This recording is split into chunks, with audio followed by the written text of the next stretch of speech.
बिस्मिल्लाहिर्रहमानिर्रहीम। आज तक के मुअज़्ज़ज़ नाज़रीन अस्सलामु अलैकुम।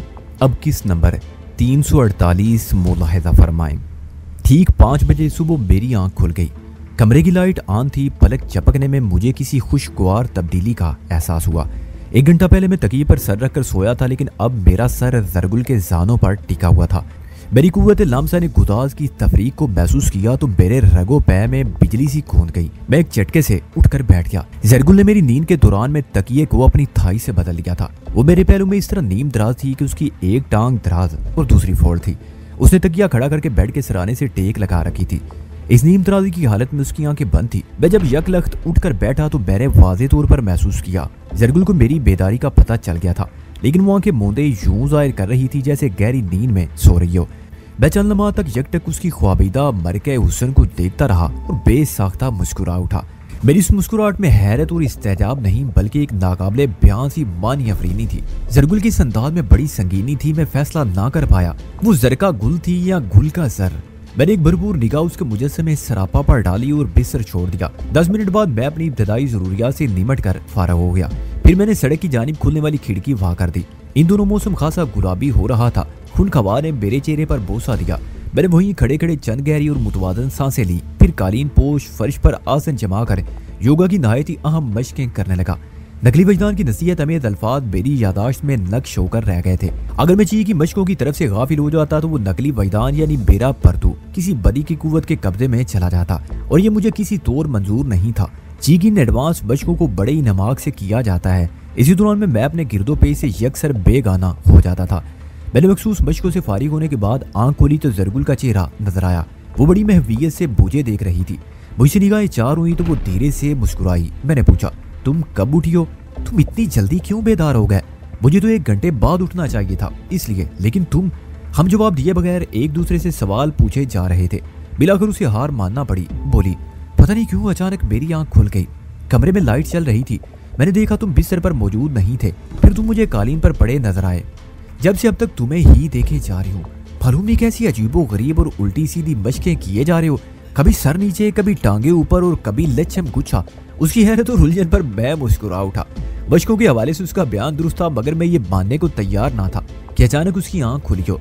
मुझे पूरा यकीन था कि या तो वो अभी तक सोई ही नहीं थी या फिर मेरे उठने से उसकी आंख खुल गई थी, लेकिन उसने मुझ पर खुद को सोता हुआ जाहिर करने की कोशिश की थी।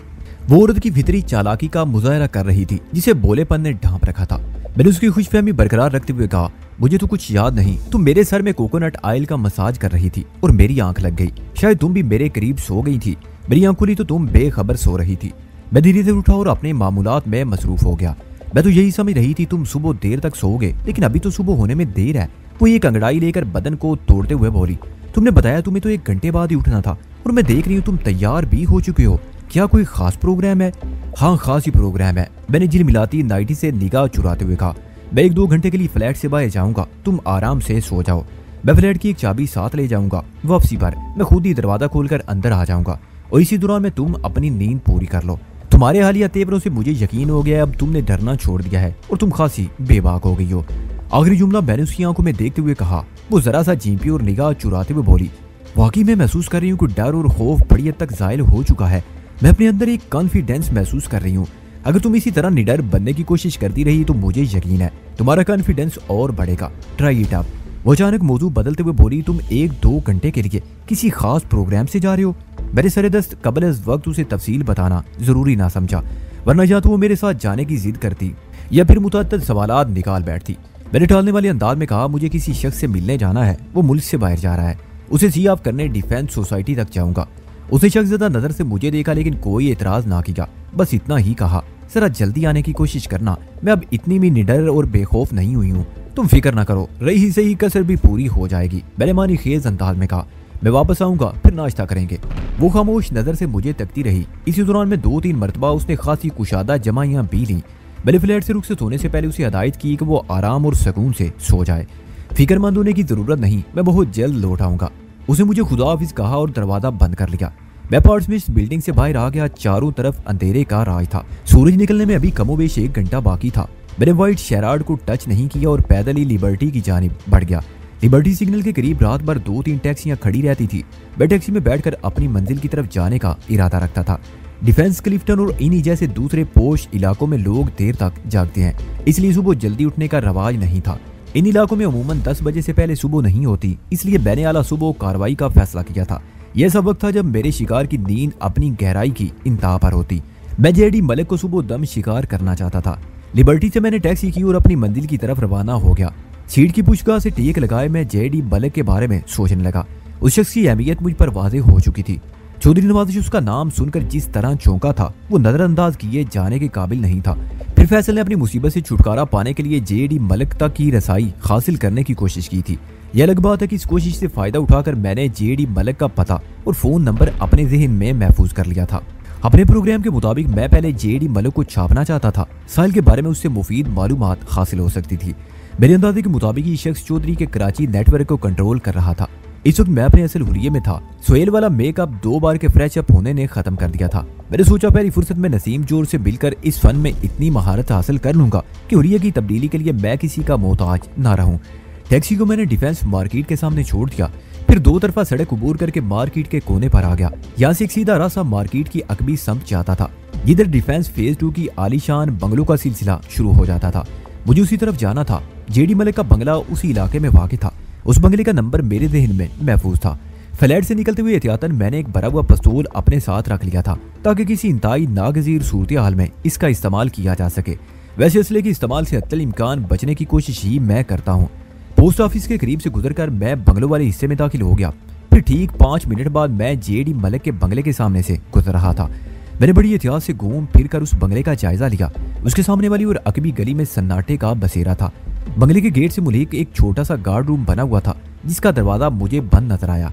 मैं यकीन से नहीं कह सकता कि अंदर गार्ड मौजूद होगा या नहीं। एक इम्कान ये भी था कि चौकीदार या सिक्योरिटी गार्ड नमाज पढ़ने गया हो। इस वक्त नमाज फजर अदा की जा रही थी।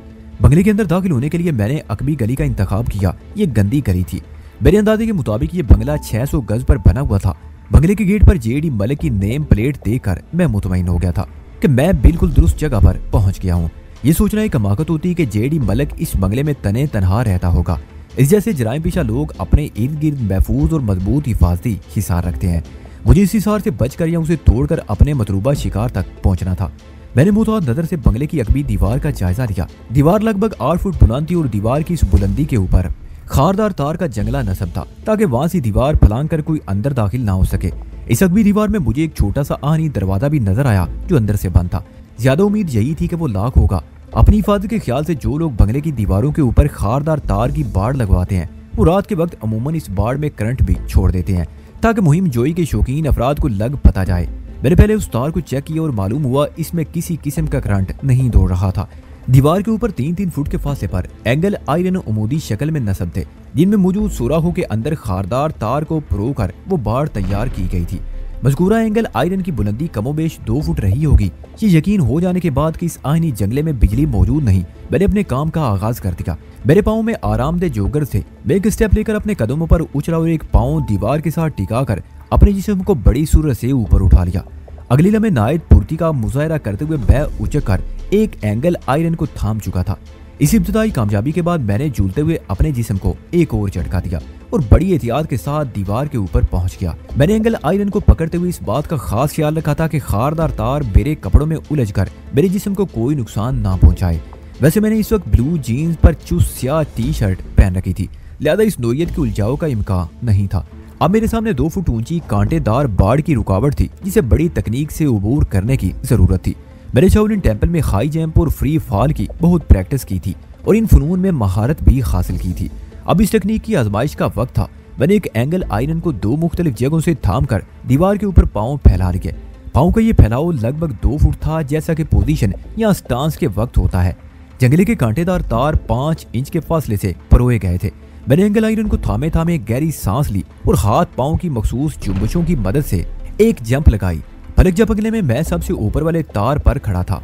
मेरे पाँव में मजबूत जोगर्स थे, लिहाजा मुझे कांटेदार तार ने किसी किस्म का कोई नुकसान ना पहुंचाया।